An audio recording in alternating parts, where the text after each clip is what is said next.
Well, hey everyone, time for Geocache Talk. Whether at work, in the car, wherever you are, we hope you enjoy the show. Please give it a like and subscribe on iTunes, Stitcher, Pocket Cast, TuneIn Radio, Google Play, and now Spotify, so that you can get all the weekly Geocache Talk goodness. Big thanks to Travel Bugs for the music and our patrons. We take a deep breath. Here we go. Demon Hunter 2, Aggie Jedi Master, Electric Water Boy, Antaeus, Joshua, the geocaching vlogger, Nick at Cashley, One Kind Word, Butterfly Girl, Loon Trackers, the Aussie geocacher, who's somewhere in Montana, by the way. Interesting. Sodak Zach, the Deadliest Cachers, Terrell 2, Neil Moore, Team D&D, Geocaching Adam, PT1276, the No Code Geocachers, Curiosity Girl, Tick Magnet, Marsipanic, Bricker John, Firesafe, FS Sabero, Geo Rick, which I got to meet, which is really cool. He came so far for Gigastock. Cache Addict Bell, Geocaching Janji, the Geocaching Junkie, Sir Drumalot, Janice, Tricassius, Tom Frey, Rugels, the Bruce Zero, EGK, PBR, Casamaya, Master Sergeant, USMC, Little Gears, Albedo, 0.39, It's Only Barney, Purple Turtles 3, ACDC Family, None of It Tidy, AFK Geocaching, Josh Boggs, and our new patrons, Carrot Killer, Korsgat, Geocaching with Lampe, our buddy from France, so good to meet him. Brent Tims07, Dave and Karen of Cache Canada, Team Tailwagger, Black Chrome, Super Nate, and the Twonky. Okay. If you'd like to become a patron and add your name to this wonderful list of people, head on over to patreon.com/geocache talk for more details. Patrons get path tags, coins, and we're doing extra shows now. A little patron hangouts that we'll get some updates from Darryl, because I think they're great. During the year, well, special invites to special events. Support levels start at as little as $3 a month. Let me start by welcoming my co-host for the night, DarrylW4. Hey, it's good to be back, and congratulations on beating the 2-year mark, and good luck on the third year. Thank you, sir. Yeah, we're into the hundreds. I mean, we're in 3-digit land. Feels kind of weird, doesn't it? Yeah, I didn't know I knew we were going to make it, but it's kind of cool that we are. I don't know. I feel like we kind of know this geocaching podcast thing a little bit now. Probably not, because I know that things can go right turn quickly no matter how many times you've done the show. So what's Gearheads up to currently? Oh, we are just finished our 354, I believe it was. I am so lost, to be honest, with the numbering. It's usually back here, but I changed the numbering to match the numbering for this show. So okay. I don't have my little cheat sheet, but yeah, okay. We're scheduled into July now, so right. I'm not sure whether we're in the 240s or in the 340s or 350s. But we're getting close to having enough episodes where you can listen to one a day for an entire year. Sweet. Well, and then on top of that, with the randomized shows, you're using Roman numerals. We've done our 70th randomized show. Oh, okay. That makes much more sense now that you say it that way. Well, we have to stay with Roman numerals just to confuse people who have issues of it. Many of them are fellow podcasters. Right. Well, that's true. Yes. Chris of the Northwest, I think he loves it so much you can't get rid of it. You really can't. No. Well, and we figure we have to get people trained on using the Roman numerals, because how often is it that you come across one of those puzzle caches where you have to figure out the Roman numerals and you just sit there going, duh, deer in headlights. You're right. You're looking for a tool. You're right. It's like, okay, where's my tools? I need my tools. Google search it. Google search. All right, we got a big show tonight, so we're going to jump right into show 101 for June 3rd. First, we're going to do a little quick trackable update. We don't have a lot of news tonight, but we do want to talk about the trackable updates. Disney Channel DuckTales is teaming up with geocaching I guess they have teamed up to release 5,000 Huey, Dewey, Louie, and Webby trackables. Geocachers can help the kids embark on a globe-trotting adventure and treasure hunt by moving them from geocache to geocache and share their experience with hashtag DuckTales Cache. I pulled that right off geocaching.com, as you can tell. I kind of gathered. So Darryl and I talked about this a little bit before we got to Gigastock because we got them in the mail. I mean, we got them in the mail like the day the night we left. They came that day. We were that lucky. And I talked to the crew over at GCHQ, and they actually shipped them to the hotel so that I would have them for Gigastock. So Perfect. I checked in, picked up the tags, activated a couple of them, and out we went. Yes. And what's funny about it was you had activated a couple, and then we were talking about they were both Louis. And then the discussion came about, it's like, ooh, are they going to do like all the Louis first? I mean, Louis going to like get this huge lead, which he has, by the way. But apparently they didn't do it that way because, as we'll talk about in a minute, all four are gaining mileage. Well, I think what happened is the Louis went out to all of the influencers. Okay. And those are the ones that ended up at Geo Woodstock. So that's all the ones that we had. Right. And we started giving them out. So they got a head start, hence the early lead. But the Sunday, I think it was, after Geo Woodstock, one of them had already been checked into a cache in Alaska. So it had racked up some serious miles. But as of Friday, I believe it was, the only mileage that we had on the Louis trackables was the stuff from my wife and I. Because we actually checked it into, I believe it was the We Know Beer Festival and then into the Ramen Festival. And we had been visiting. But here's the interesting thing. Only drops count in this race, not the visits. Right. So it's measuring only the mileage from when it is dropped, not from the visits. So unlike your traditional trackables where it counts your total mileage, this one only counts the drops because they only want to keep track of where it is moving, not who is dropping it or who's visiting it into the cache, who's taking it around. And the whole point is they want you to take this, release it into a cache or an event and have it move through another cachers. Yeah, makes perfect sense. So Huey is at 390 miles. And by the way, you don't know what you get until you activate it. Absolutely. So, it's the same tag for everyone. It's the same tag, which it's just the electronic notation. There's the tag, by the way, in case you want to see if I can get it just right. So there they are, Huey, Dewey, Louie, and Webby, which I didn't know there was a Webby. I'm just old, I guess. Huey's at 390 miles. Dewey, 752 miles. Louie, 20,641 miles. And Webby is at 65 miles. So, yeah. I think I know who's going to win this race. Oh, well. It's fun, though. These are cool trackables. It's different because it's a keychain and they're kind of rubberized, so they should last. They should last a while. I would think so, and they're flexible, so you can squeeze them into shove them in into some of the caches that might not otherwise. Yeah, because they are good sized tags. Sideways. Yeah, they are. They're bigger than the Exelon tags, and what's the other one that I'm thinking of that came the Halo Top. Yeah, the Halo Tops were a little not quite maybe as big, but in case you want to scale. Here's a path tag, a standard path tag, so FTF magazine one. So you can kind of see that it's, put them on top of it. Several times larger. Yeah, it's pretty good size, but it's a decent, so.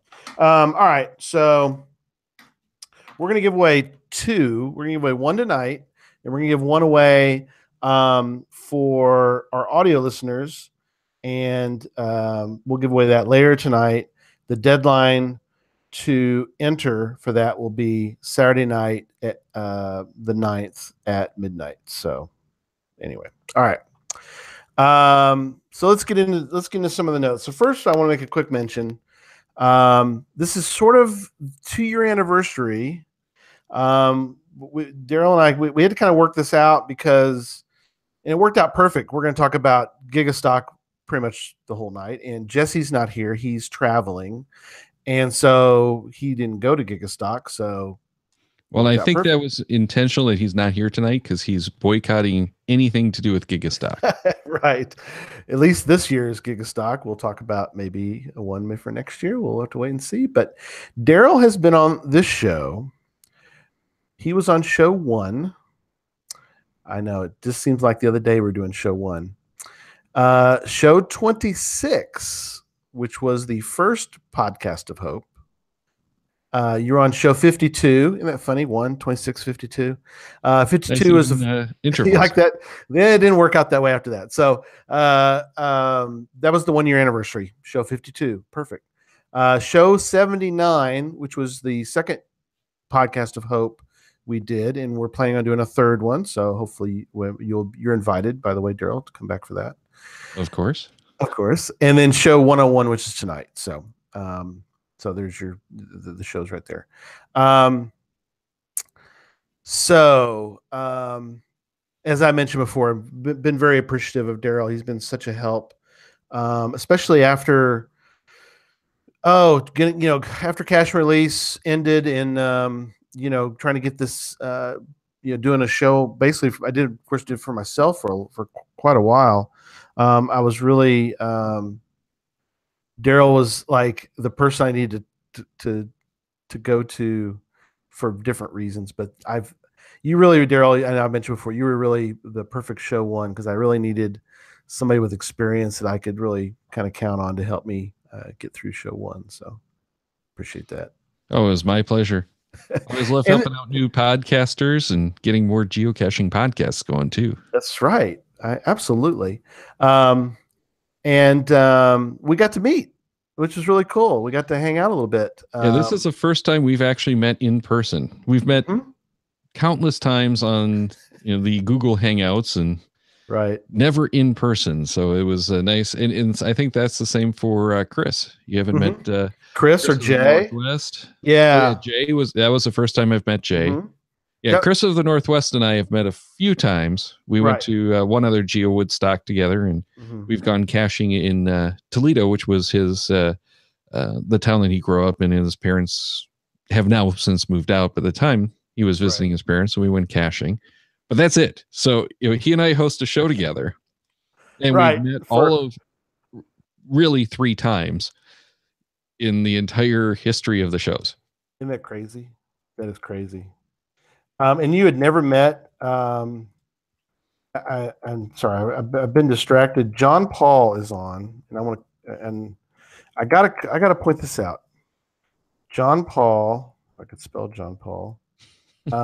He is in Estonia, and it is 4 a.m. in Estonia right now. 4 a.m. and he got up to be on the show. So I was very excited to see him. He's laughing right now. So, all right. That was the first time you'd ever met Jay. Is that right? Yep. First time I had met Jay, first time I met you, but I've run into Sonny, Sandy, and Sean. The last time I saw him was still being carried around for the most part.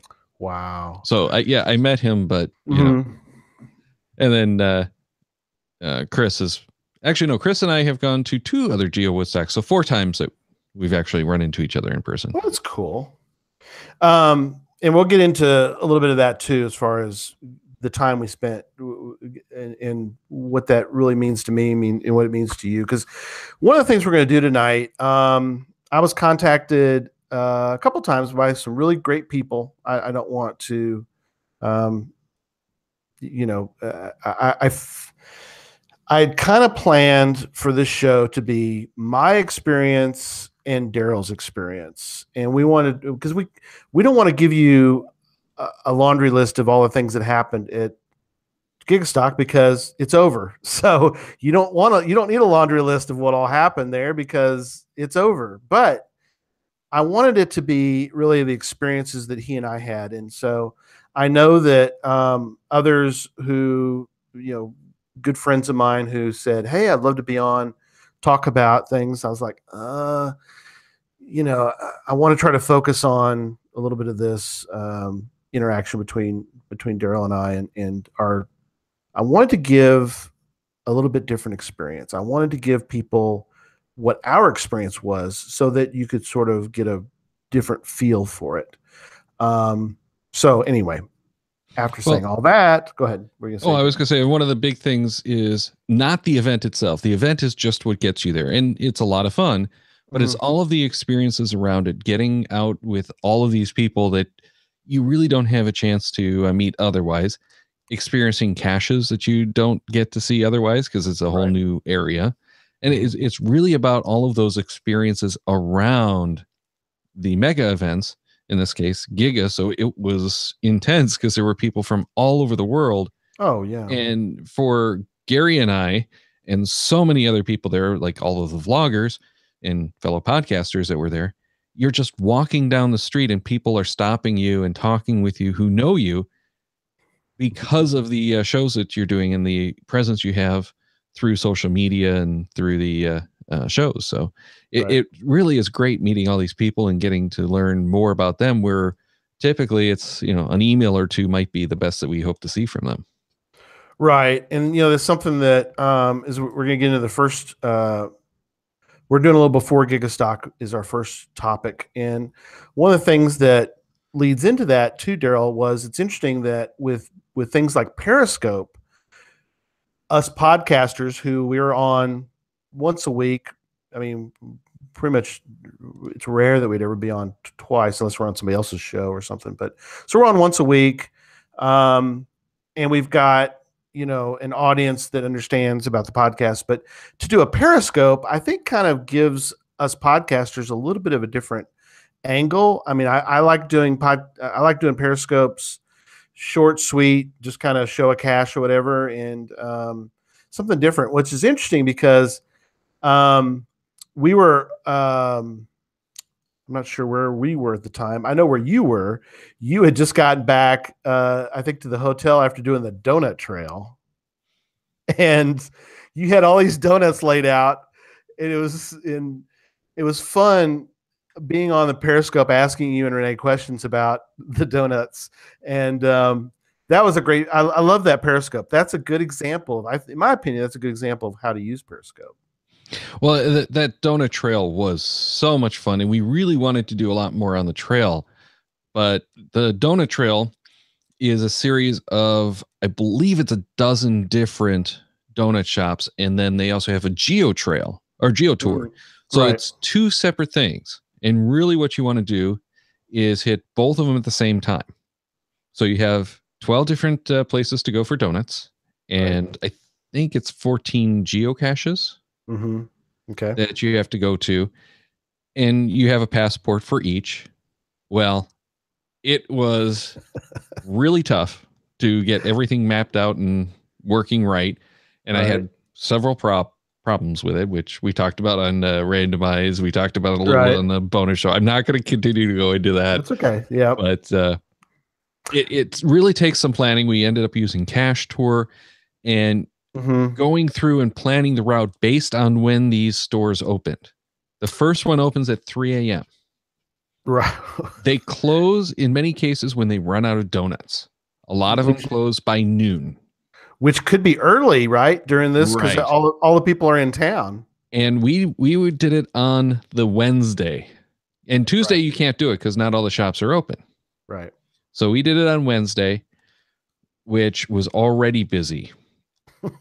The first shop we went into at, I believe it was 5 a.m. Right. We all met up there, Rock Chalk, Chris, Renee, and I, to start our journeys. And they already had a bunch of people coming in to do it. And as we're waiting for everyone else to show up, because our first night hotel, because we didn't stay in the same hotel for the first night, we grabbed something close. It was like 10 minutes from the first stop. The rest of the guys are coming, half an hour, I think 45 minutes. Actually, Rock Chalk, I think, was coming in from Indiana. Oh, wow. So it was quite the trip, but it was a lot of fun because we're going from donut shop to cash, donut shop, cash, sometimes right. alternating. But we finally hit this point at which the next one was closed. Oh. So we went for the next cash. Okay. You got the next cash, right? Right. So, okay, now do we continue on and try to loop back or no, because if we do that, we're going to be way out of, okay. So yeah, so you just got to keep going. So we had to go back, get that one, come back, and they did open a little bit early. But one of the shops actually had, for that week only, a geocacher donut. Yeah, and we'll wrap up the donut tour talking about this one because you showed it on Periscope, and I think Renee got tickled because I said that it looks like it's a donut made like if somebody took all the fireworks that they were going to set off for the entire night and shot them all off at one time. Because they're those little candy rocks, they're like M&M type, covered chocolates. Packed off of this thing. And they take the marshmallow, or then the marshmallow, peanut butter fluff stuff. So they, it's a cake donut with a peanut butter fluff icing, and then just turn it over into a bucket of fake rocks, candy rocks. Right, candy rocks. It was remarkably good. It was like, okay, we have to get it because it's the geocacher donut. Of course. But it was actually pretty good. That's cool. You were sort of, some of them, I think, were swing and a miss. Yeah. Yeah. But some of that is because we're not the right people for it. Yeah. We had a bacon maple one. Yeah. No, thank you. We're getting the different times in here, 5 and 6 hours. I think we were close to the 6 hour mark, but we also stopped at 2 virtuals that aren't too far out of the way. Right. And a very, very cool gadget cache that's on the way. So it took us a little bit longer and we had all of the missteps, but remarkably, we did it in like 6 hours. Right. And now, because you're in, like you said, you're doing, this is something like you said, you have to kind of, you're trying to do several things at once. It's like you're juggling, you're spinning all these plates. Now, you did the Earth Cache tour. We'll talk about in a minute. But did you do the Great Parks Geotour, or did you just put that in the show notes? Well, we did one cache from the Great Parks Geotour and the beginner/kids version. Okay. And this is what we started with on the Thursday. And this is when we realized we're not going to really be able to do much. Because we did one of the Earth Caching 101 Geotours because we were trying to do them both at the same time and knock out both Geotours on Thursday. Right. But we got to the first of the kids caches at the Great Parks Geotour, and Sunny Sandy were interviewing, I think it was Mezek, on the cache. They're standing at the cache, interviewing him, and we're just laughing because it's like, okay, we know this isn't going to work now because we've already run into people we know. We chatted with them for maybe 10, 15 minutes, maybe even 20 minutes. I'm not sure. Moved on to the next one as they moved on to their next one, and we ended up talking with more people and more people. So by the time we were done, I think we came close to half of the Earth caches from the Earth Caching 101 trail. That's not bad. And we hadn't done more than the basic kids caches. Right. And that took us over an hour because we kept getting stopped and talking to people. And that was all in the same park. The Great Parks one is 15 caches in 15 different parks. Right. And you need 10 of those caches to complete it enough to get the coin. Right. You need 5, the 5 in the kids one to get the beginners coin. And you have to buy those, but it's still cool. And the catch is, if you want the actual souvenir, you have to finish all 20. So that's one of the reasons why we wanted to do the 5 there. And we figured the 5 of the beginners trail, they're right there. It can't take much time, right? It's 5 more smiley faces. We have to do it. Right. Got to do it. Well, that's cool. Well, and I think this is going to be a theme because you know you were able to kind of mix all that together, and you had some people with you. You know, Chris came in for that. To do those. Susan and I, we did something a little different on Friday. That was your Thursday. You were still driving in. Thursday. I'm still driving. Yeah. See, Right. so Thursday we went through Illinois because we wanted to get an Illinois cache, and we did some earth caches in Illinois, which was great fun. We did the confluence of the Ohio and Mississippi rivers, and so that was really cool. That was on our bucket list of things we wanted to catch on the way because, again, it's the lowest point in Illinois. It gets the Illinois cache, and we were able to kind of swing through there and head on to Louisville and so forth. But so that was kind of our Thursday. So Friday, we did something a little different, and this is something that I think. Tell me if you talked to anybody who kind of did something similar, and that is, we wanted to do something that was not actually geocaching related. Susan really wanted to go to the Cincinnati Zoo because we'd heard great things.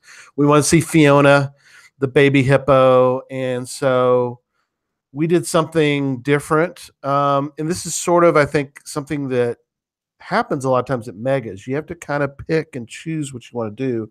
We chose to go see Fiona, the baby hippo. So as you can imagine, timing of these events is very interesting because school had just gotten out the day before, and so the place was packed. We got there, and the zoo is a zoo. I mean, it is packed with people, which is fine. We worked our way around it. The zoo is pretty good size, so they can handle a lot of people. But and we had a great time. But us doing that, though, you have to make a decision. And see, Susan can't eat the donuts, so we, as much as I'd love to go do the donut tour, it doesn't really work for her. So, like any of these kind of events, and I know Darryl, you can speak to this because you've done several different megas. You pick, and you have to kind of go. If I had time, I'd do all of it. Yeah, really, you go to a lot of these, and it's like, if I only had another 2 weeks, right, then we'd be all set. But as far as the donuts go, I hate to admit it, we threw away like half of the donuts. Oh, because we just got so donuted out. It's like, okay, I don't want to see a donut again. And then Friday was National Donut Day, so I had to get a donut. I'm like, okay, this is just disgusting. This must go in the trash now. After having good donuts, the garbage one from the national chains, just no, not at all. But so we were talking about the Wednesday, Thursday, and now we're on Fridays. But the thing that we skipped over was that Wednesday night was the street party event. They had official events each of these nights. So Wednesday night was a street party. That's when I ran into see Michelle for the first time. Just too many people to even really get into. What was your impression of the street party? Was it well done? Was it something that, because it's a side event, and that's for a whole. It was show. A lot smaller than what I had anticipated. Okay. I figured we'd have a lot more people there, and it was nice because it was smaller. The thing that really freaked a lot of us out was the cell service. If you had Verizon, you were pretty much golden. Sprint users reported pretty good, but not great connectivity. AT&T was pretty good unless you stood right in the shadow of one of the buildings, and then you had some problems. And then I'm on T-Mobile because T-Mobile up here works a lot better than AT&T and Sprint, and down there it doesn't pretty much work at all in the valley because it's in the valley. Yeah, so, my gosh. A lot of us were having problems with and a lot of people are on MVNOs, the virtual carriers, using T-Mobile as a carrier or using Sprint as a carrier. So we're all having problems. Right. Many people had no service. I had service in certain areas, so I could at least get the caches to load, maps to load, that kind of stuff. The Cachly, I'm on the beta app right now, which had its own sets of issues, But if you don't have connectivity, it doesn't necessarily fail all that well if it thinks it has connectivity. Oh boy. So I was having problems just getting stuff to work. But it was a cool place. They had the food truck set up. They had a restaurant that you could do. Actually, maybe it was 2 restaurants. They had some stores that were open, and they had a cardboard boat museum. Oh, I heard about that. And there's a cache there. That's cool. That was the most interesting part. Made of cardboard. And of course, everyone is going over there. So that's where we're all standing around and talking. And this is the whole theme of the entire Gigastock weekend is go anywhere, get caught, stand around and talk for hours. Right. Which is not necessarily a bad thing. We'll talk about that here in a second. So a couple notes from the chat room. Scott, he said there was 253 geocachers went to the Cincinnati Reds game. See, and what my conclusion, I'll give you my conclusion already, which was Gigastock was incredible, but Gigastock was a lot like that donut. There was just so much.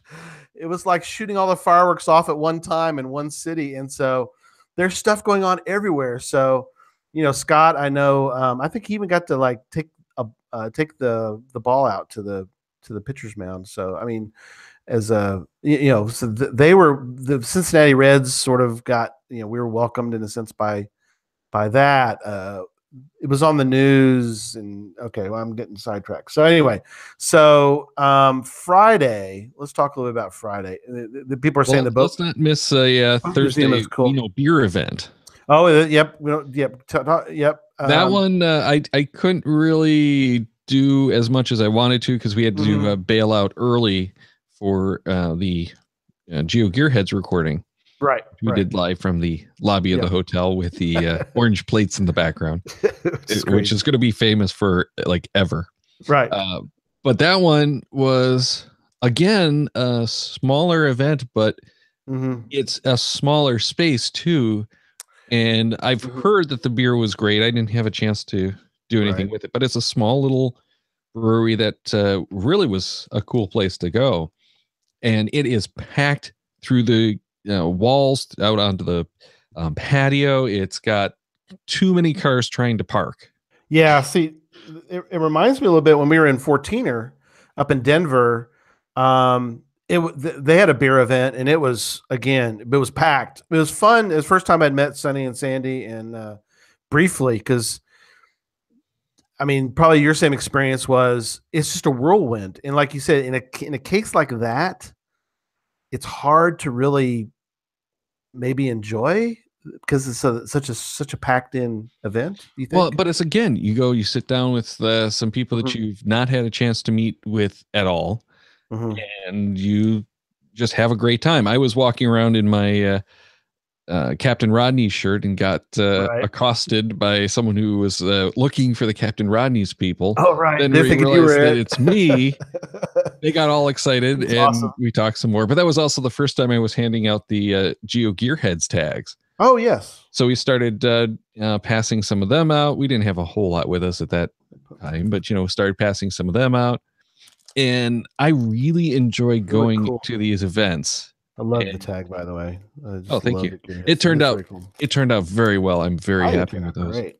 Yeah, those are really cool, by the way. And they're gone, right? This is it? Pretty much. We have some that we're passing out to the patrons. We want to make sure we take care of the patrons. Absolutely.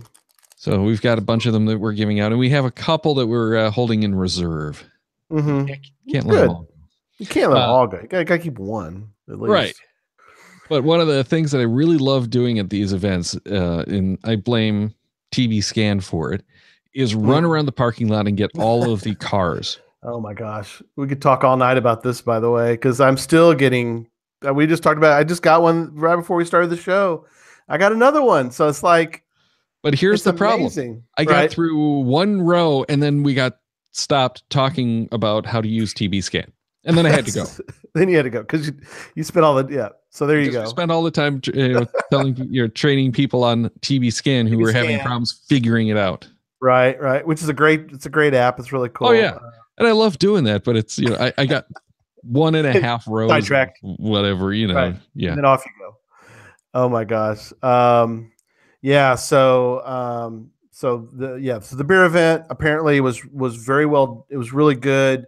People are talking about Scott mentioned about there was really no lines for the beer, and so it seemed like that one went off without a hitch. We'll talk about the Roman festival here in a minute, but let's talk about Friday. I did something different. Again, you have to kind of pick and choose. And we'll talk about your Friday. My Friday, I decided to go hang out with the vloggers. I know that's really weird, but they need some loving too once in a while. And so, yeah, but you fed them. You're not supposed to feed the vloggers. Do not feed the vloggers. And I broke the cardinal rule: never feed a vlogger, because it's kind of like feeding the gremlins after midnight. You just don't do it. So they get even crazier. They get even crazier. Well, they did. We had a great time. I got to hang out a little bit with Chris, with the vloggers, which is incredible in itself. I really had a great time with them. But Chris Williamson came there, so I got to hang out with the director of Treasure, which I had spent many hours on the phone with. So it was kind of fun I had met him at Moga, but we didn't really get to spend any time there. So I got to actually spend a little more time with him, and we went geocaching together. He and I and Slinky Mama went to find the oldest geocache in Ohio. This is kind of interesting because the vloggers we'd kind of split up into groups, and they're all kind of ahead of us. And so they did their thing. This was after we had a little talk from Chris. We had a little talk from WV Tim, who was there as well. So I got to actually geocache with West Virginia Tim, which, it's a bucket list for me, is to go. It wasn't a great cache, but I'm with WV Tim and wife, so it was so much fun to do that. So anyway, so we did all that. We had a vlogger summit dinner. There you go. There's my mistake. I fed them. And we went and did the iconic Cincinnati chili, which I think that the majority of the folks kind of said, okay, I got to have some Cincinnati chili. But I don't think they were big fans of the Cincinnati chili. No, and you guys went to Skyline. Yeah, we did Skyline. There's two, as I understand it, that are the big ones down there. There's Skyline and there's a Gold Star. Right. So Chris had done the Skyline when he got in, and he was just kind of the same way of saying, meh. And then we went and did the Gold Star after we did the Donut Trail. Much better. And that we thought was better. Okay. And I haven't done Skyline in 8 months, something like that. No, it wasn't that long. Back in October, when we went through Cincinnati, we made sure to stop for Skyline Chili on the way back from going caching. So that's the last time I've had it, and it was once. It wasn't bad, but the experience we had at Gold Star was better than what I remember of Skyline. So there's the two, and I think you guys went to the wrong one. Yeah, I think we did. But again, this is an interesting theme, and people are mentioning in the chat room, they said it's bad. People said Gold Star rock. So yes, I understand. It's a different kind of chili. It's more of a chili sauce. If people have never experienced something like that in Cincinnati, I had it on hot dogs, and it was fine. Lots of cheese, which I think maybe is kind of Scott got it without anything on it, and it looked a little weird. But anyway, that's pretty disgusting. If that's all you have. It's more of a sauce. It's not a sauce. To be consumed on its own, right? No, it's not. Yeah, versus some other chili like Texas chili and so forth. Yeah, but the big thing with the Cincinnati chili is that it's cinnamon. Yeah, it's got a little. Yeah, it's got some cinnamon. So it's a very different flavor from most of the other chilies, and it's not what most people would consider chili. No. Some people say cloves, maybe chocolate. No, it's actually cinnamon is the big thing in Cincinnati chili. Yeah, it is. Like you said, it's very different. It's not. You don't sit down and eat a bowl of Cincinnati chili. You put it on top of something. Yeah, and the big thing is the spaghetti. You use it as essentially a spaghetti sauce. Yeah. I wanted it on top of hot dogs. I tried it on in a burrito. They had a chili burrito. Oh. at Gold Star. Okay. That was amazingly not disgusting. Was it like No, it was actually good. I chili liked it. chili and beef, and then the tortilla kind of thing? Is that I really don't know no? what it, I don't think they Mm-hmm. added extra beef or anything to it. It was I think there was lettuce in there. There's like multiple ways you could do it, but I think there was like lettuce. There's cheese, of course, because it's all has to have cheese, and then the chili. I don't remember anything else really in there. Probably some sour cream or something, but it was really a tasty concoction. Well, good. Yeah. But now here's the interesting thing, though, Darryl, and this is again we're back to the theme. We had dinner together, and afterward, the venue was cool because next to this Skyline Chili, there was an area off the. It wasn't really a parking spot. I mean, we were but we were out of the traffic, and that's where we took our photo. Sonny, of course, does a great job. He got the photo set up and all that. But we spent more time, I think, just talking to each other. And it was nice to get away from the restaurant for a little bit, because when you sit in a restaurant, you can't really talk to everybody. And I'm one that wants to go talk to everyone. So we're all kind of together across the street. We're at a point where, we're in an area where we can all sort of talk and enjoy a little bit of time together, because you don't have a lot of time necessarily where you can stop and sort of spend some time just yakking and getting photos and, because even though I was at the summit kind of had its own experiences with, they had a schedule. And so they did the schedule. And so I got to talk to, Jamie, and I talked to the Yannick from France, again, in a little pocket. And this is something that I think you and I both experienced, was you would get with a pocket of people and then time's gone. And so it was kind of nice to have this kind of area. So anyway, so that was what was your Friday like? Well, my Friday was pretty much trying to finish up the Earth Cache trail. Again, we ran into bunches of other people. Now try to recover a little bit at that point, go shopping for the Roman festival. Okay, so let me ask you: had Jay came in town? Did he do the Earth Cache with you on Friday? No, he didn't come in until late on Friday night. Oh, okay. So it's just you and Chris again. Right. We met up with Jay at the Roman festival. Okay, cool. But we got to go to Jungle Gyms before the Roman festival, because the Roman festival is bring your own beverage and bring some snacks to pass. Right. So of course we're going to go to Jungle Gyms, because anyone who doesn't know Jungle Gyms, you have to go visit Jungle Gyms in Fairfield, not the one in Eastgate. Eastgate's cool. That's where we for the snacks. Go to the other one. We went to the other one, and we spent time Tuesday when we got into town at Jungle Gyms, because we ended up like right there. Right. And we spent time there with Chris on Wednesday as well. And it is just insane. This is someone who's had some success at business, wanted to have some fun. It's a weird place, to say the least, because there's a boat in there that's part of the seafood. That's their office, I think, for the seafood department. Okay. They've got a fire truck that's a roof for the hot sauces. They've got a kombucha bar. They've got, and it's amazing stuff. Like, you can find the Vegemite and Marmite there, which isn't the easiest stuff to get.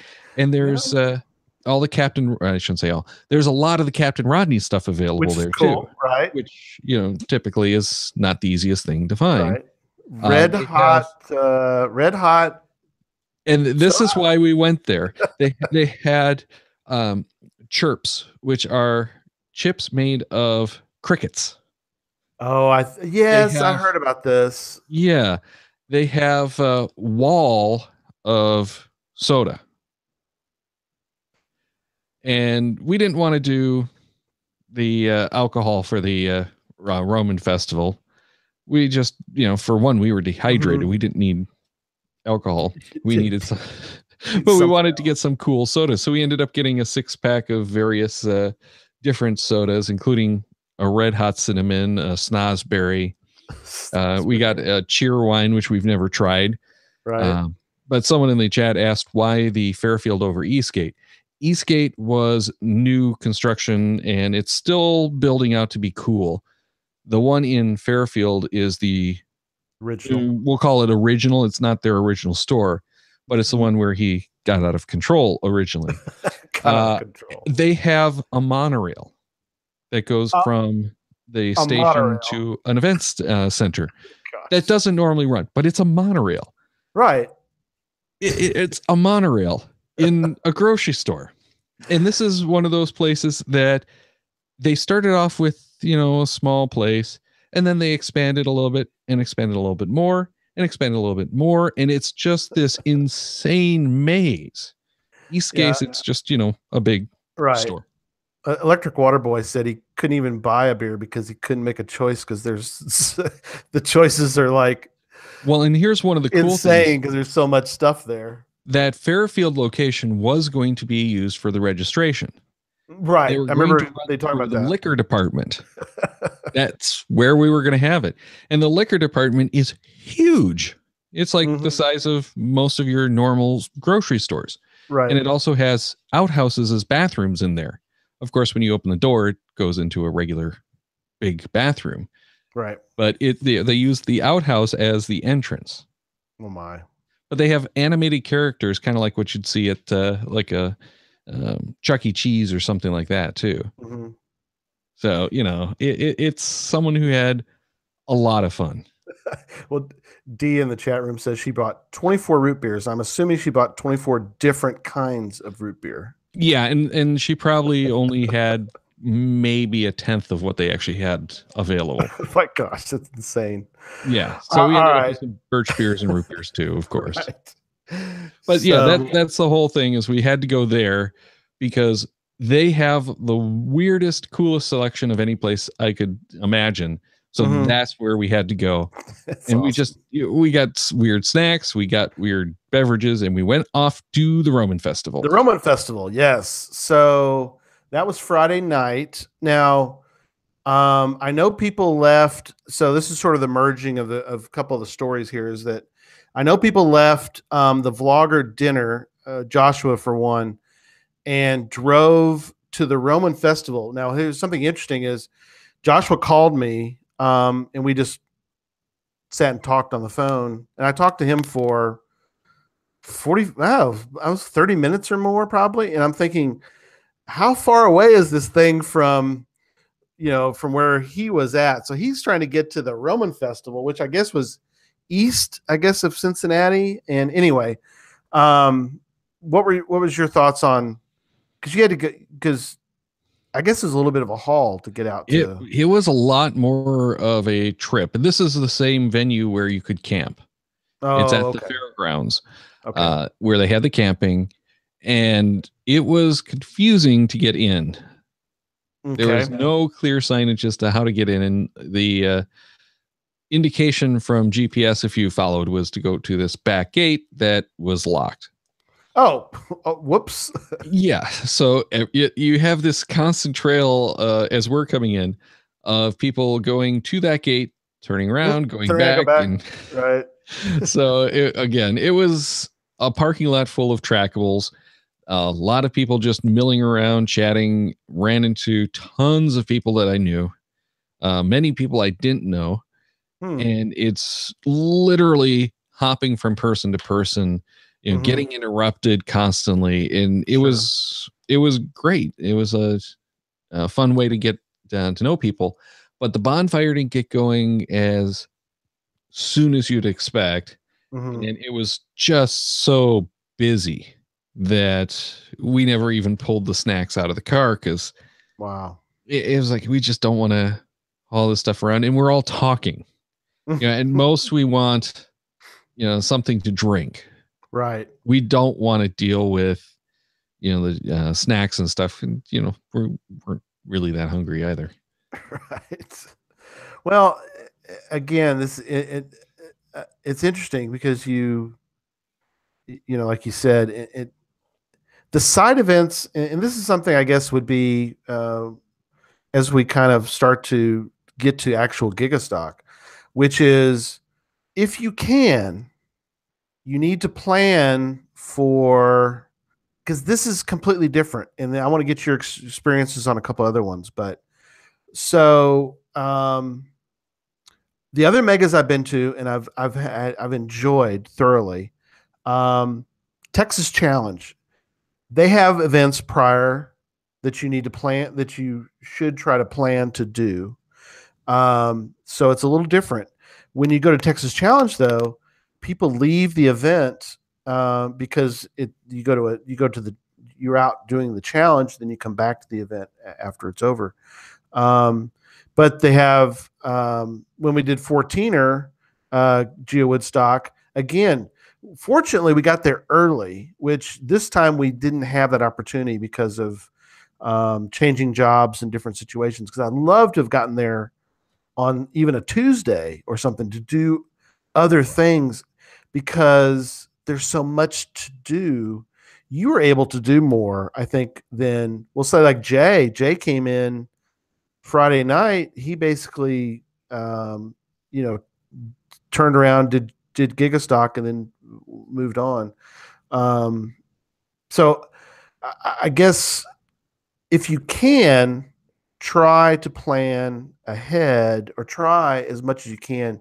Now, for Cash Bend, or for West Bend, West Bend Cash Bash. Sorry, I mixed the two together. Is that one that you try to do like just the day before, or is that one? What is that? What's the? Does it have a Geo Woodstock type? I was going to say the mega events are all very, very different. They are. You get into something like the Geo Woodstocks. They're a series of events. Right. The West Bend Cash Bash, the Midwest Geo Bash, they're really about that one big event, and you're going there for all of the caches, the time socializing, that kind of stuff. They don't have that series of events leading up to it. Right. Then there's also like the going caching. Going caching is amazing. The first time you go, you must, without question, be there for that opening night registration party. Right. Because that's where you're going to learn what's going on the next day when they actually start the events. And that's the kickoff. And it's a whole story that lasts the entire, Thursday, I think, is when it starts. Thursday through Sunday. Thursday through Sunday. Really, Thursday through Saturday. But that's when you have to do it, because that's all a big story. That you coins are tied in too, right? The coins are the coins are decoders or something like that. They're this year. I'm not sure what they're doing. Last year was the spy event, which is the only one that I've been to. Yeah, it really is. You have to sit down with someone that first night, preferably more than one person. Figure out what the cards are all about, because the trading cards are part of the game. Right. You have to go and collect these trading cards. You have to find the right ones, and it all culminates in the escape rooms on Saturday. Right. So you've got like ASP is strictly a camping, or, well, it isn't strictly, but mostly that event is at a park. So you, like you said, you kind of have to, look at some of these things and sort of make your plans. Woodstock, people handle, and we want to talk about that now, is that people will handle a Woodstock differently. I know people I didn't get to see, and I guarantee you that they popped in, they got whatever they wanted to get, and they were gone. They're out geocaching. They're not going to stick around for Woodstock. And what's interesting was I actually got a few minutes away from the booth, which for me was rare at Gigastock. But I got a few minutes away from the booth, ran into Craig Michelle, got me a beer, and he was talking about how this one is completely different than the ones he's experienced, which is the whole when you go to Woodstock, you do Woodstock. I mean, you're there. I mean, not everybody. Most people stay there, I guess, for the whole day. Is the way I'm thinking about it. Don't you think? Yeah, you get a combination of people. A lot of these, especially when it's a new icon like the Giga, people are going to show up and they're going to go. If they have a schedule that they really want to hit something, they'll do it. Mm-hmm. Typically the lab caches will keep people there for several hours, but the Geo Woodstocks, most of them that I've been to, it's really people will come, they'll check in, see a couple of things, then they go caching for a while and they'll come back for the group photo. Right. People typically don't really stay there all day. You go to something like the West Bend Cache Bash, mm-hmm. They kick it off with an event, with a introduction, right, and they send you out on your way. It's all about going caching for the 2 days. That's really the event. And then do people come back that night kind of thing? Yeah, West Bend, you come back at 5 o'clock. You turn in your, usually you come back before that, but you turn in your sheets, and it's a competition. Right. And they they have the drawings, they have the closing ceremony kind of stuff then. Right. Midwest Geo Bash, it's really about people just hanging out, going caching together, camping, doing the Area 51 at night. So every one of these has a very different flair. Yeah. Yeah. And we're going to talk a little bit more as we kind of start to wrap up tonight. We'll talk a little bit more about Gigastock and some of our final thoughts on it. But I do want to mention I got some information today about AMS Travel Sales. Sent me some information, and I did retweet some of the information. And I think Darryl got a kick out of the note that he gave to us, which is a romantic getaway for geocachers. And he's got a great offer right now for romantic Caribbean geocaching getaway. Sandals Grande St. Lucian Resort in St. Lucia.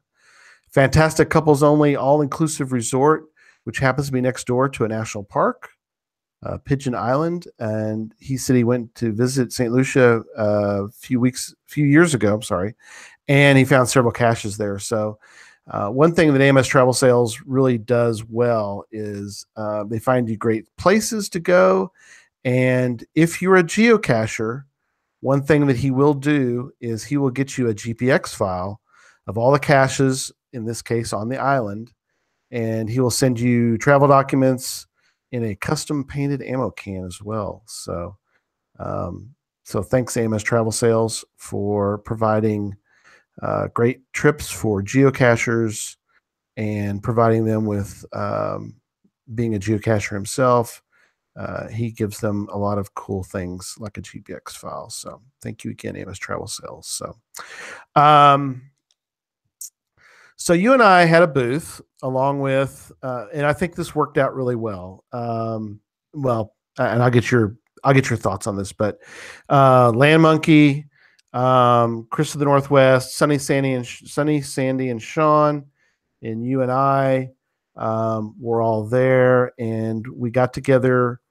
Gosh, when did we start talking about this, Darryl? It was a couple months ago at least. Yeah, it was a good 2.5 months maybe that we started planning for it and getting stuff printed up to put into the registration kits. But we had planned before the schedule was even released to have 2 different drawings at 11 and 3 o'clock. Right. And that was going to be the big thing. But we ended up getting stuck at the booth pretty much all day long. Yeah. And what's funny is Darryl and I had talked about this a couple months ago, that yes, we want to have a booth, and we'll have a booth together. So all the podcasters that were going to go, we decided we'd do this booth together. And Darryl and I swore, we're not going to stick around the booth. We're going to just be there for a little bit, and we're going to leave it, and we're going to do other stuff. And sure enough, you and I stuck around the booth pretty much the whole day. Pretty much. Now, the advantage, though, was in the morning when the gates essentially first opened, everyone was milling about. So I got to run through the entire Geo Woodstock area. I didn't get into the actual park yet, really, just, the entire Geo Woodstock area. Yeah. In all of maybe about 20 minutes. Ran through all the vendors, got to see them, saw the well, they were still setting them up, but the little photo booths, the Lego exhibits, the trackables was still getting going as well. It just opened. But I got to run through and see all of that stuff and come back, and no one noticed me. However, did not notice that you had left. If I had to go to, no one stopped me or anything. When I had to go to the restroom toward the afternoon, it took me longer to get to the restroom than it took me to see the whole thing, because I kept stopping. I had like 5 different people that stopped and chatted with me, and then on the way back was like another 4, and I think it actually took me even longer to get back. So I was gone for like over an hour just to go to the restroom. Right. So it actually worked out good. That's a good tip, I guess, is I should have left the booth early in the morning. Like when we first got there, get it set up, and I should have taken off at that point. Cause like you said, it worked out. But I mean, and this is the kind of thing that it's a good thing, and it's kind of it's good and it's bad at the same time, I guess. I don't know. I kind of look at it as a good thing, but we have a booth, we're all there, and everybody who wants to find the podcasters, I think for the most part this time, was able to find the podcasters. And so, I mean, I actually had a few people who couldn't find it, or afterward. We couldn't find you because all we saw on the schedule or on the map was a podcaster. Oh, yeah. Because they had us listed on the map as podcaster instead of podcasters. So they didn't make the connection that we were all together. We're all together. Yeah. But it was neat to, and we were kind of in an interesting area. We were kind of near the other vendors, but yet we were kind of not near the other vendors. But which is fine. They had a lot of booths set up. I mean, it was huge, the event. And there's different estimates. I guess I can call it the official estimate. Was 12,000 attendees. So, and you said you thought that number might be somewhat accurate. Yeah, we really don't know. They kind of explained how they came to that decision, and I don't think that they're necessarily wrong, but I think that might be a little high. We'll have to see where it ends up. Yeah, but that's a lot of people, and you could tell that just from the parking lot, which seemed to go on and on and on forever. I thought parking went great, by the way. I was really worried that parking was going to be a problem. I mean, we had I had a vendor flag. So, and all the vendors, we pulled in a whole different area, and boom, we were in. So, I felt like that went real well. I thought our giveaways went real well. We had a lot of stuff we gave away. Sunny runs that well. And instead of giving away, which really worked out best, I think, is that we gave away everything separate. And so we gave away a lot of items. Cash Advance gave some items. So we pulled numbers at 11 and 3 for a while. I mean, as far as the number of people who got to win something, which I think was kind of cool. So yeah, we got the 2 different drawings at 11 and 3. Yep. And we didn't get a chance to figure out how many people were there because it was so amazing. It was a huge turnout, but our best guess was somewhere around 200 people at each of the drawings, which is awesome. Which was awesome. Going back to the numbers, though, if you take a look at the Will of Tens, there's only 4,303, or not the will attends, the attended logs. Sorry, the attended there's logs. only 4,303 attended logs, but that represents teams. So that's how that kind of stuff happens. More interesting, though, I find the logged visits is at 10,593, which means that's all of the logs that write notes, which there's over 1,000 of them. You have the will attends, which was over 5,000. So, there's plenty of action on that cache page. Yeah. But, we have to really kind of guess at how many people are in each of the cars, because they know how many cars were there. Yeah. You have to guess at how many teams have multiple people in like geocaching.com figures roughly, I want to say about 1 2/3 people per will attend log. Oh, okay. Interesting. Yeah. So there are for attended log, I should say, because there are most of the cachers do have at least a couple. Some of them have a family that does it, but that's roughly what you're looking at.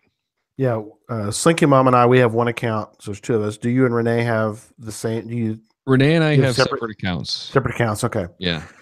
Interesting. Okay. All right. So wonderful seeing everybody, and then as we start to wrap up tonight, after Gigastock, there was a couple of different things. One is something that I did at 14er. I wasn't able to go to 15, but I wanted to do it this time, which was to have a small podcaster dinner where all the podcasters, because we were busy. I mean, I didn't have time to talk really to anybody we were next to the vloggers. I didn't even really get to see them at all because you're so busy talking to people who, your patrons. I had a lot of patrons came for Gigastock.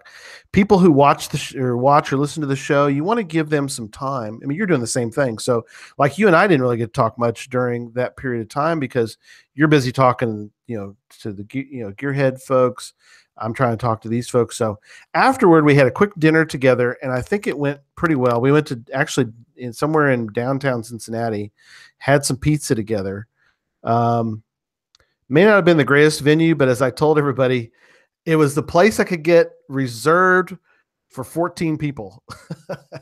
So that's kind of why I kind of picked it. And I think it worked out. You got some sort of crazy pizza, though. It was a little too hot for me. I'm sorry. Yeah. Well, and that's the thing. We did kind of rotate some of the slices around. We did. But I got the Diablo. Yeah, it was good. But Diablo, whatever. I couldn't eat a whole pizza like that. So that you're right. Good thing you and I and Chris decided beforehand that we would sort of share. And but it was fun. We didn't. Again, you're only there for a very short period of time. You'd love to spend. We could have spent hours there together, but again, your time is limited. But I know Joshua made a mention later on that he was very appreciative of the fact that I had scheduled something like that because it gave us a time. It was interesting because Susan commented that she got time to talk to Renee. She got time to talk to Jay's wife. She gets to talk to Sandy a little bit. It's a time that I think some people don't, like you said, you don't get to see, I didn't either, but like you got to spend time talking to people that you normally don't, get to talk to much. Yeah. Well, and that's the thing is we all talk to each other on various levels throughout the year, mostly through email or whatnot. Right. And we don't get a chance to even sit down face to face on the shows. So this was a chance for all of us to sit down, and we're not on mic. There was no Periscope. There was nothing happening. We just got to unwind and enjoy each other's company and really get to know each other on a personal level that we typically don't get to do. Yeah, we kind of let our guard down a little bit. We don't have to be on in a sense. We had taken a photo early, which is a great idea. We didn't even take any photos at the dinner. We just kind of was able to sort of put aside all of that and just kind of spend time together. And I really appreciated that. We were able to do that. So, all right. So quick wrap up. I'll let you kind of, I'll let you start. And if you want to mention, I'll let you choose whether you want to talk about Midnight Madness or caches you found on the way home, or if you want to do both. Well, I think we need to mention Midnight Madness because that's something that used to be part of almost every Geo Woodstock and then fell by the wayside when event stacking got thrown out. Right. So it wasn't an official event, and a lot of people did have some confusion over that and got to the event and were like, this is an event, I'm going home. But it's all about trading your signature items, your path tags, your coins, that kind of thing. Right. And it is intense. It's kind of like a mini Geo Coin Fest. So for the people who are into that stuff, it's awesome. For the rest of us, you know, I like the trackables. I like the path tags just fine, but that's a little too intense for me. So for those of us, it's like go out and find a cache on the grounds while the significant other is doing their thing, trading. So Renee's more into it than you are? It was her first time. Oh, okay. Like this. We've done it like Geo Woodstock, but that's nowhere near as intense. Yeah, like with Geo Bash. Sorry, not Geo Woodstock. Midwest Geo Bash.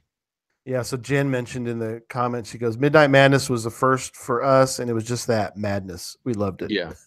Yeah. But it's something that everyone should experience once if they're going to do it. If you enjoy it, by all means, make sure to do it again and bring lots of path tags and coins to trade. So many people I talked with ran out within the first like 20 minutes. Oh my gosh, yes. And we can't, I can't hear, I haven't gone through them all yet. I've got this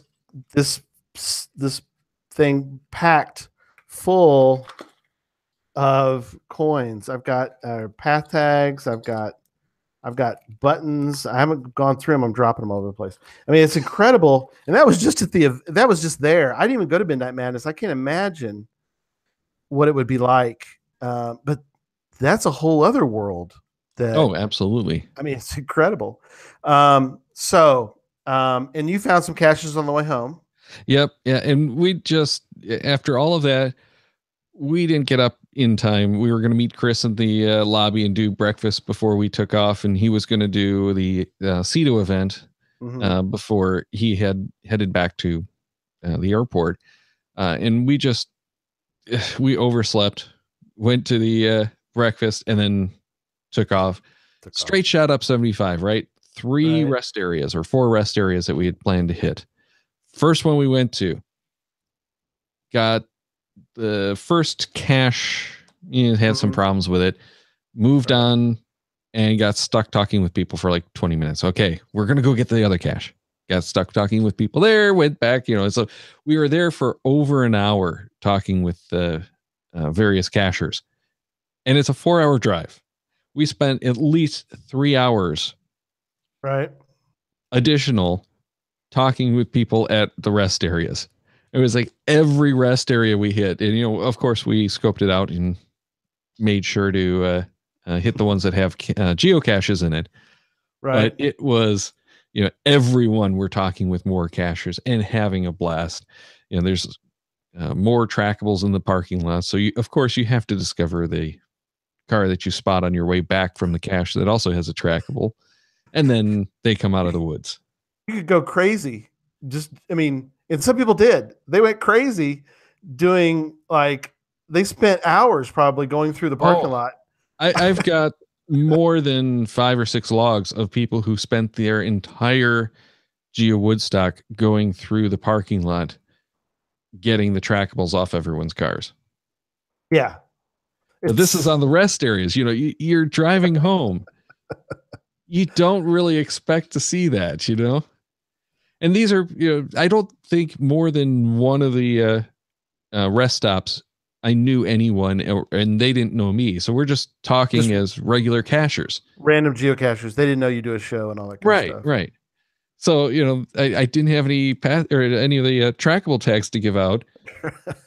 So, it's like, okay, Nothing, but I did do some periscopes. Some of the caches in the rest areas were really cool. Yeah, and we were doing a lot with the DuckTales stuff. Yes. So that was fun. Which we're going to do. We're about to do the giveaway too. So yeah, I liked your rest stop for cats. That was a fun one. And then that one, I actually left an unactivated one. One of the DuckTales trackables. You forgot I made the mistake of putting it in and not noting what the code is. And as of Friday, no one had logged that they picked it up on the cache page. So I assume someone had grabbed it. Yeah, but I don't know. And some people don't know that they're. I mean, some people it has the sticker on the outside that says, here's the activation code. Yeah. Yeah, the activation code on the outside. Yeah. On the back of it says, which duck are you? Keep the adventure going for a chance to win. Track at geocaching.com/track and has the number. So yeah. But the one thing I will tell everyone is, regardless of anything else, kind of keep 2020 open. We don't know what's happening yet. Yes. Geocaching.com doesn't know what's happening yet. But that's going to be the 20th anniversary of geocaching. Yeah. The 10th anniversary, they had done the Lost and Found event with what's really it's the first block party. It wasn't officially a block party. Had its own icon. It had its own icon, and it was the only time you could get that icon. That's crazy. They don't know yet what they're doing. And it's not a matter of they don't want to tell us. They don't know what they're doing. It's still 2 years away. Right. But didn't you say that you felt like they're going to do something? Yeah. The impression I got from talking with a couple of lackeys is they are talking about doing something. They really want to do something kind of like the block parties were. Maybe it's going to be something like the Lost and Found event. They just don't know, but they want to do something. So everyone block out 2020. Maybe it's going to be around May.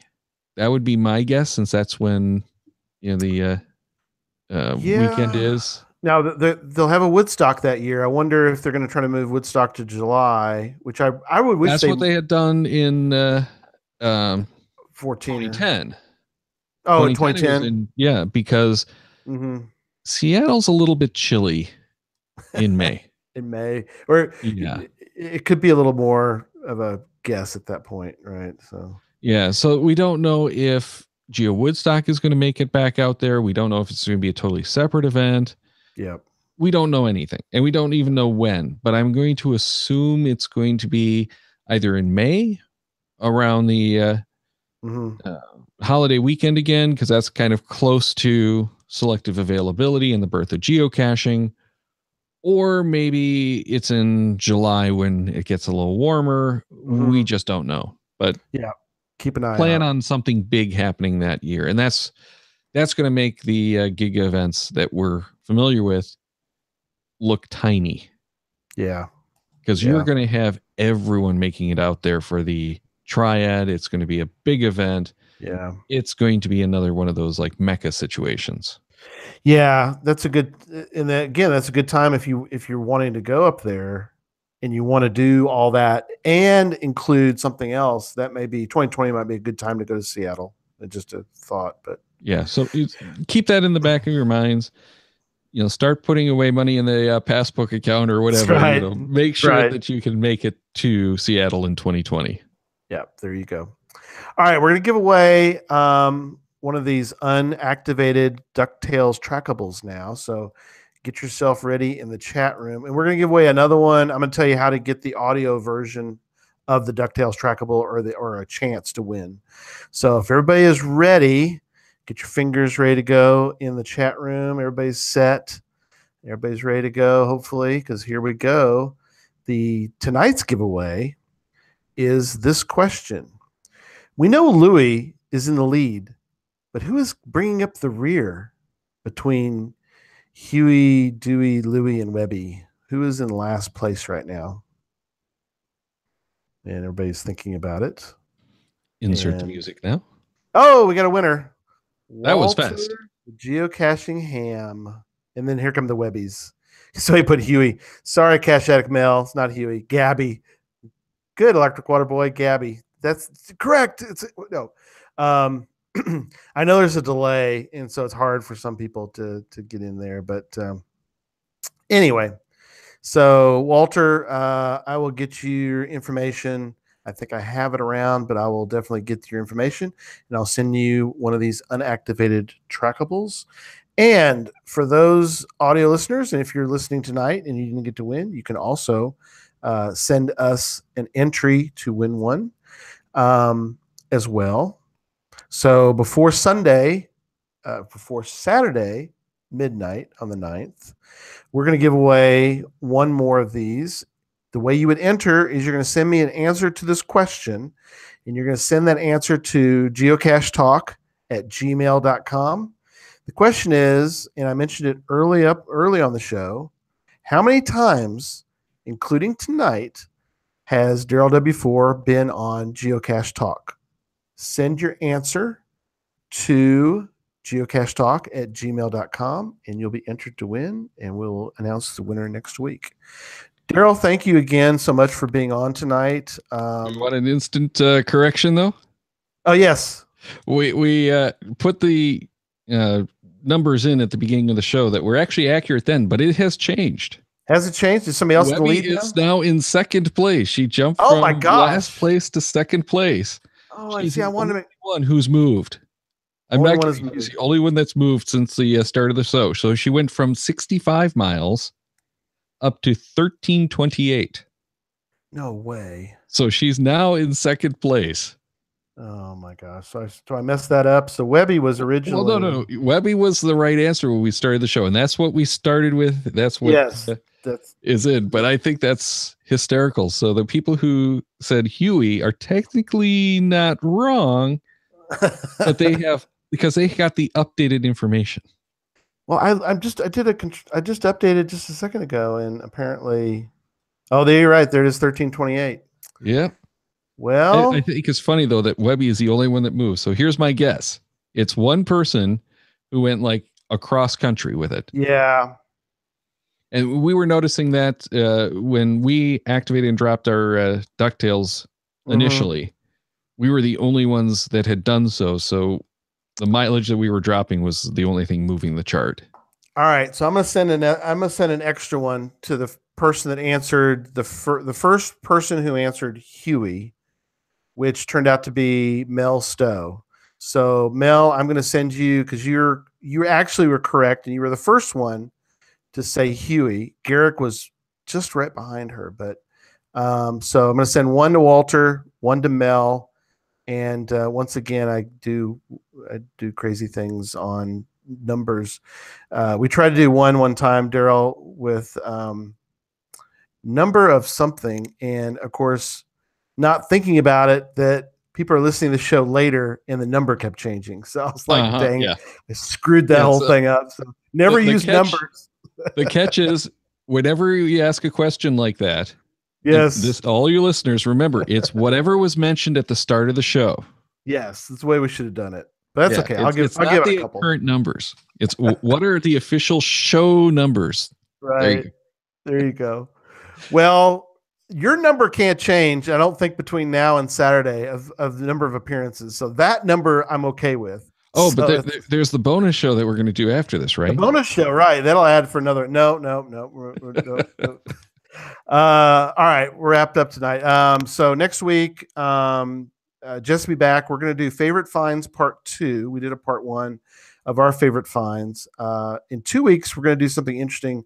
We're going to talk about travel bug, hotels, and beyond. So it could be about travel bug, hospitals. We're going to kind of get into all these other potential travel bug hotel variations. We're going to talk about that in 2 weeks. In 3 weeks, Joshua, the geocaching vlogger, will be back on the show. He'll be back from Germany. So we're going to get an update from him on how all that went. So we hope you enjoyed the show tonight. Email us your comments at geocachetalk@gmail.com. Don't forget to follow us on Twitter at geocachetalk. Mine's at Gary Slinkard. Instagram, geocachetalk, and Memphis Mafia.